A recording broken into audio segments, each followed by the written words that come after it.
You don't know how to start gardening, but you want to grow your own food? I didn't know anything about growing a vegetable garden either when I first started, so I got busy. I started putting in time to do the online research, attending classes, spending money on books to learn as much as I humanly could about gardening. I invested time, energy into learning about hardiness zones, growing seasons, buying seeds, organizing seeds, starting seeds, and just growing food, period. All of which I'll share with you in upcoming videos, of course. But I had goals of wanting to live a healthier lifestyle and be able to feed my family healthy meals that I made from fresh, organic, homegrown vegetables. I was on a mission, honey, to learn what fruits and vegetables to plant, where to plant them, when to harvest them, and what to do with the fruits and vegetables after I harvested them, which I'll also share with you in upcoming videos. Hi, I'm Yolanda. I love to grow and eat carrots, and these are my dogs, Leela and Stitch, and as you can see, they love carrots too. Welcome to my channel, Best Garden Goals. On this channel, I'll share with you the things I've learned since I started gardening. You'll get a chance to see what worked and what didn't work, so you can be aware of these things when you start your first garden. I decided to start this channel and share my story with other beginning gardeners or garden newbies,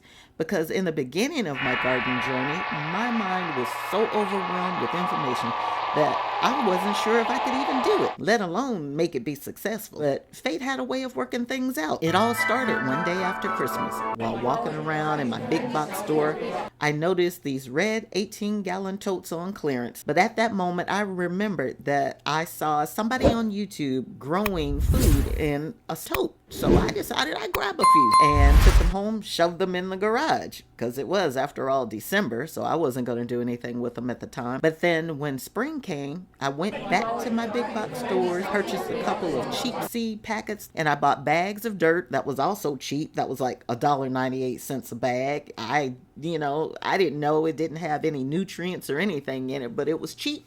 And I was on a budget, so it was going to have to work. I started out small and made my first gallon with the cheap dirt in these little red 18-gallon totes. Things went okay my first season, and I ended up with a couple of decent harvests.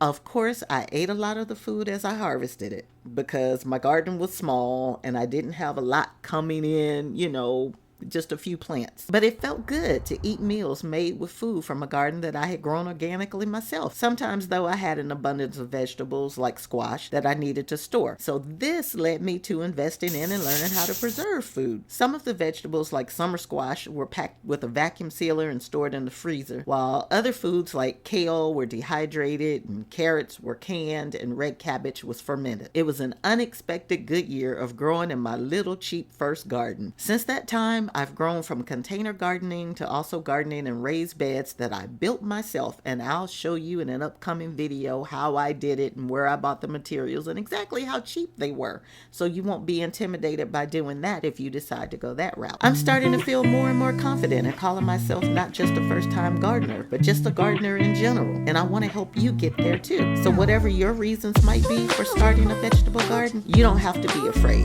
and don't worry about knowing everything like I thought I had to do in the beginning. I want to encourage you to just get out there and start and learn as you go. But if you want a little help getting started, I've put a link in the description of this video for you to sign up to download the free Best Garden Goals pre-planner. The pre-planner will help you start your first vegetable garden off with more resources than I had when I first started. I hope you find it helpful. Now let's set and start your journey to your gardening goals today.